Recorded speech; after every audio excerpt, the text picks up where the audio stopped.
Bismillahirrahmanirrahim. Assalamualaikum warahmatullahi wabarakatuh.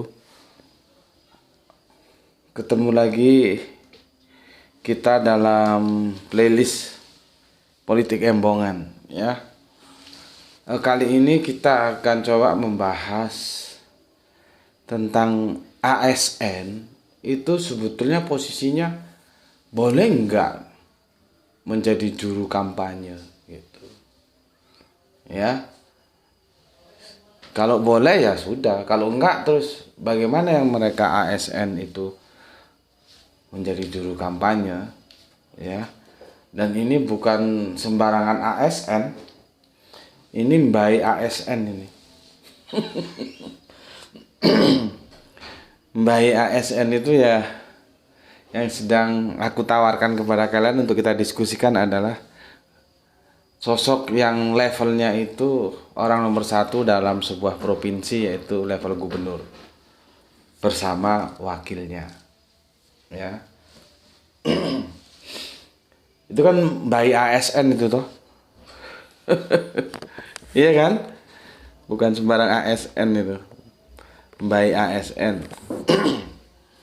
Oke, seperti yang kita tahu, kita berbicara dalam ruang lingkup Jawa Timur ya. Karena Jawa Timur ini menjadi kue yang sedang diperebutkan. Ibarat gadis itu sedang cantik-cantiknya. Dari 3 paslon capres yang ada, itu tidak menganggap Jawa Timur ini sesuatu yang biasa-biasa saja. Tapi mereka menganggap bahwa Jawa Timur itu sesuatu yang luar biasa, maka harus disikapi juga dengan cara-cara yang luar biasa. Jadi perebutan kuehnya itu sangat ketat di sini ya. Meskipun beberapa waktu lalu gue sudah bilang bahwa Jawa Timur itu ya markas besarnya NU. Jadi siapa yang bisa memenangkan hati NU itu sudah punya modal besar dia untuk memenangkan Jawa Timur. Dan kita tahu Jawa Timur itu kedua terpadat kalau tidak salah ya, jumlah populasi penduduknya. Jadi ya memang seksi untuk diperebutkan. Ya. Oke. Kita tahu sudah apa namanya? Sudah menjadi public knowledge karena sudah dipublish, Gubernur Jawa Timur Khofifah, sopo jenenge lengkap iki? Khofifah Endar apa Indah ya? Khofifah Endar Parawansa gitu kalau nggak salah ya, gue nggak begitu hafal sih namanya. Dia sudah mempublish ya bahwa dia siap menjadi jurkamnya Prabowo atau 02 ya. Ternyata bukan dia saja, orang kedua di Jawa Timur ini ya, gue juga nggak hafal namanya itu wakilnya, itu Dardak gitu ya, yang anak dari Trenggalek itu ya. Itu wakilnya si Khofifah ternyata juga menjadi barisan pendukungnya 02 Prabowo. Dan ketika ditanya kenapa bisa begitu, iya karena sama-sama sehati. Ah masa iya. Kadang-kadang musuh orang politik itu kalau ditanya itu kita jangan terlalu gampang menyimpulkan ya. Kan ditanya kok bisa kompak ini gubernur dan wakil gubernurnya menjadi satu dalam barisannya Prabowo. Jawabnya iya karena kami sudah sehati. Iso aja ngomong ya, sudah sehati gitu. Oke. Maka menjadi pertanyaan kita, seperti gubernur itu sebetulnya gimana duduk permasalahannya? Dia bukan sekedar ASN ya, dia Mbak ASN itu. Dia punya kekuasaan loh. Itu memang diperbolehkankah menjadi jurkam ya, menjadi pendukung gitu ya. Tapi kalau di salah satu channel TV itu dia bilang langsung jurkam kan, bukan hanya sekedar mendukung saja. ya jurkamnya Prabowo, dan dia siap turun lapangan begitu. Ya. Boleh ya ternyata gitu ya. Gue nggak tahu, nanti tolong yang tahu itu bikin komentar ya. Boleh nggak sih, atau ada undang-undangnya, undang-undang sekian sekian sekian ya. Kemarin di video singkat, di short video kan aku sudah ulas itu ya, di salah satu perumahan ya, Rusunawa atau apa namanya itu, di Jakarta itu. Memang itu punya Pemprov DKI ya. Itu kan bukan kantor, rumahnya manusia yang dia punya hak politik. Itu masang spanduknya Anies saja akhirnya dicopot. Ya, padahal itu kan bukan kantor, artinya di situ ada manusia. Apakah ketika manusia itu ngontrak di situ otomatis hak politiknya juga menjadi terbatasi ya? Kan harusnya dibedakan dong dengan kantor, itu kan rumah. Tapi ya oke lah, kalau memang tidak boleh ya harus jelas. Jadi nanti kalau ada paslon yang lain nempelkan poster atau spanduk atau apalah yang itu produk kampanye, ya jangan boleh juga. Itu namanya baru fair. Lah kalau yang Anies nggak boleh, yang lainnya boleh, ya gitu kok. Namanya fair, yaitu karpe dewe, itu mau menangnya sendiri ya. Yang gue berpikir begini, itu kan seperti apartemen gitu kan, rumah kan, itu rumah yang disewa punyanya Pemprov ya, itu otomatis punyanya negeri ya, negara ya, gedung pemerintah ya. Tapi dia kan nggak bisa berpengaruh toh, orang itu benda mati. Lah ini sosok manusia yang bisa berpengaruh, bisa mempengaruhi. Dan level kekuasaannya nomor 1 di provinsi. Itu ikut kampanye, Anda bisa bayangkan.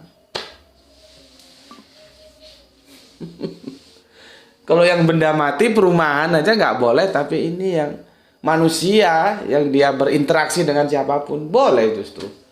Ya tapi gue sih bukan masalah boleh nggak boleh. Masalahnya kalau memang boleh ya sudah dibikin boleh saja. Dan nanti gini, misalkan ada gubernur Jawa Barat gitulah misalkan ya, dia mendukung atau menjadi juru kampanyenya Anies. Nah, itu harus boleh. Lah yang sini boleh kok, yang sana nggak boleh, kan jadi kacau ya. Harusnya harus boleh dong. Kan itu hak politik dia mau milih siapa gitu loh. Ya, jadi jangan nanti kita reformasi itu semangatnya kan tidak lagi mengulangi hal-hal yang sifatnya pemaksaan yang dilakukan oleh Orde Baru, tapi kita sekarang juga melakukan hal-hal yang dilakukan Orde Baru. Orde Baru dulu kan begitu. Ya, semua pegawai negeri nggak ada ceritanya kalau nggak Golkar. Karena memang sudah dibawa ke sana. Mau macam-macam ya nggak bisa. Makanya Pak Harto bisa 32 tahun berkuasa dengan kendaraan politik Golkarnya karena begitu metodologinya.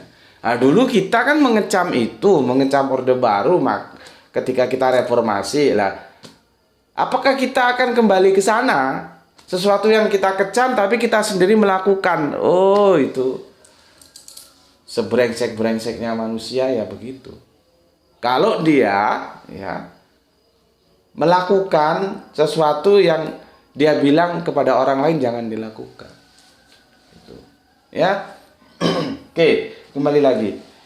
Tidak apa-apa, kalau memang boleh ya sudah boleh, terserah nanti. Mau pilihannya dukung siapa, terserah. Mau dukung Anies ya silahkan, mau dukung Ganjar ya silahkan, mau dukung Prabowo ya silahkan. Itu namanya baru fair. Kalau boleh boleh semua, kalau enggak semua gitu loh. Dan boleh pun itu jangan terus semua harus dukung 02 Prabowo. Ya itu namanya ya enggak boleh. Enggak. Kalau kami dulu bilang di Sumatera taati lah seperti itu. Jadi Arab menangi dewi gitu ya. Kalau boleh ya boleh semua. Nanti gubernur Jawa Timur sudah, gubernur Jawa Barat, Jawa Tengah, Lampung ya, Sumatera Utara, Makassar atau manapun, silakan Anda mendukung calon pilihan Anda. Nggak boleh dibatasi harus ini, jangan itu nggak boleh. Namanya demokrasi. Kita kan sudah sepakat demokrasi kita ambil sebagai bentuk yang kita pegang sekarang ini. Ya, itu namanya baru fair play. Jangan dia melakukan, orang lain nggak boleh melakukan. Itu namanya nggak fair play. Oke, gitu ya. Sekarang aku mau jelaskan sedikit. Nggak main-main loh. Konteks Jawa Timur loh ya.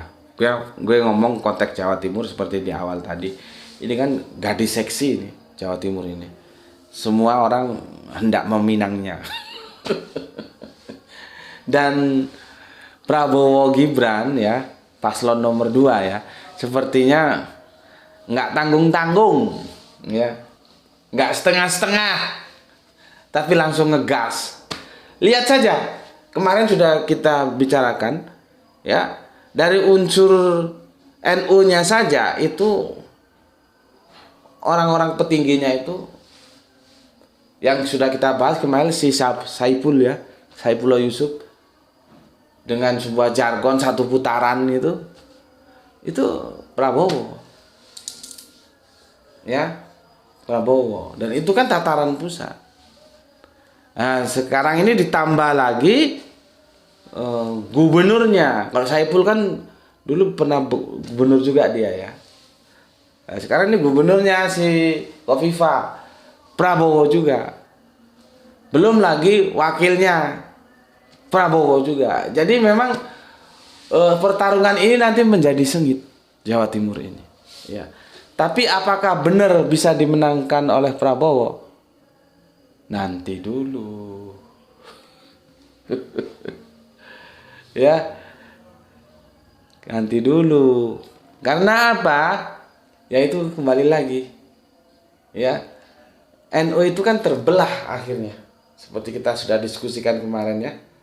Seperti pinang dibelah 2. Level atas, permainan level atas itu orang-orang puncaknya, mulai dari bos-bosnya itu kiblatnya kan ke 02, ke Prabowo Gibran.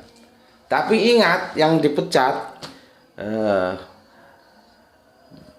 Marzuki Mustakmar ya, Kiai Marzuki itu bermain di level bawah, di grassroots. Dan aku sudah memprediksi kemarin dan ternyata ya nggak meleset ya prediksinya.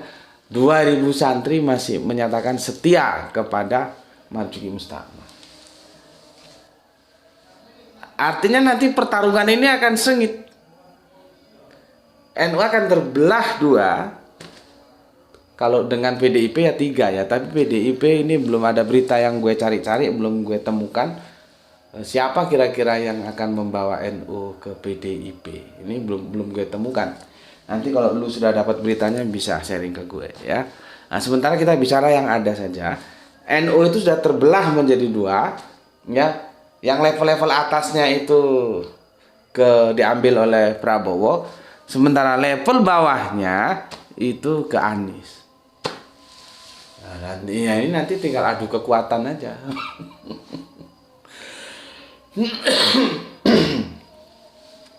Adu kekuatan mana yang menang ya. Gue tetap prediksi ya, jangan main-main dengan arus bawah ya. Mereka itu ya, kiai-kiai kampung, ustadz-ustadz kampung itu lebih dekat kepada akar rumput gitu loh ya. Kalau yang puncak kan mainnya kan instruksi di atas sana ya. Silakan saja yang sekarang ada di puncak puncak hierarkinya NU silakan bermain untuk 02. Nanti yang di bawah-bawah ini juga ya, yang kultural ini bermain untuk Anies atau 01. Nanti kita lihat mana yang diikuti oleh umat ya. Baru nanti kita tahu sakti mana. Cuman yang membuat kita itu mantap juga ya, kubu Prabowo itu nggak main-main, yang diambil itu pucuk-pucuknya semua itu. Karena diharapkan dengan modal instruksi itu sudah selesai, tapi apakah benar demikian? Kultural itu nggak bisa diinstruksi gitu.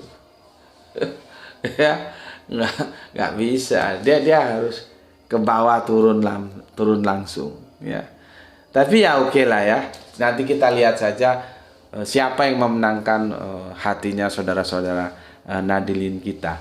Apakah paslon nomor 2 Prabowo Gibran ataukah paslon nomor 1 Muhaimin, ya, yang memang dia akar NU-nya kan dari sana, ya, akar NU-nya dari sana, yang digandengkan oleh Anies merupakan paslon 1. Plus paslon 3 ini gue belum dengar, cuman kalau berdasarkan histori catatan masa lalu periode lalu, kekuatan Banteng Jawa Timur juga nggak bisa dipandang sebelah mata, nggak bisa ya. Maka nanti ini yang orang-orangnya Prabowo kan selalu jargonnya satu putaran. Oh, kita lihat aja nanti. Makanya aku bilang kemarin, paksa jangan mau main di 1 putaran, 2 putaran. Nanti stamina mana yang kuat, yang sanggup main dengan permainan dalam waktu tempo panjang. Ya, jangan main-main, karena Banteng juga di sini itu kuat. Ya, yang tidak di NU mereka ke merah biasanya. Ya. Ya kalau bisa ngambil di persentase 30%-an bagus itu nanti. Komposisinya menjadi kuat. Artinya kalau sampai Jawa Timur saja bisa membagi suara ke 30%-an, masing-masing 30-an. Wah, itu sudah gambaran bahwa pertarungan ya tidak bisa dilakukan dengan 1 putaran saja. Artinya jargon-jargon yang diusung, tapi ya nggak apa-apa, sah-sah saja. Mereka kan menyemangati dirinya sendiri kan, juga kita nggak bisa larang. Tinggal nanti dibuktikan bisa nggak 1 putaran, gitu loh ya. Kalau nggak bisa, ya memang seperti yang gue bilang ya, Anies 01 dan Ganjar 03 harus kerjasama yang bagus untuk menghadapi 02. Perkara nanti di semifinal kalian ketemu antara 01 dan 03, ya tidak masalah. Tapi sekarang tidak perlu kenceng-kencengan, slowly aja. Semuanya kompak ya, menjaga persentase yang 30%-an itu ya. Hadapi lawan bersama itu Prabowo ya. Tapi jangan lupa yang diambil Prabowo itu pentolan-pentolannya.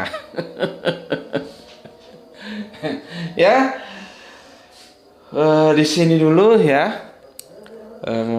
diskusi kita, dan nanti insya Allah bisa kita lanjut di waktu-waktu ke depan ya. Insya Allah besok sudah nganu ya kita ya, sudah masuk akhir pekan ya. Ya nantilah aku pikirkan apa yang akan kita diskusikan besok ya. Yang jelas itu tadi harus ada kejelasan, seperti ASN itu memang boleh berkampanye dan boleh mendukung gitu ya. Kalau boleh. Tapi maksud gue bukan ASN yang pegawai kepala pemerintahan gitu lah gampangannya ya. Kepala pemerintahan ya itu apakah boleh ya, seperti kalau di sini ya gubernur gitu. Dia terang-terangan menjadi pendukung dan tim kampanye dari salah satu paslon. Kalau boleh ya semua boleh, kalau enggak harusnya begitu. Ya. Jadi jangan enak di lu enggak enak di gue gitu lah kira-kira.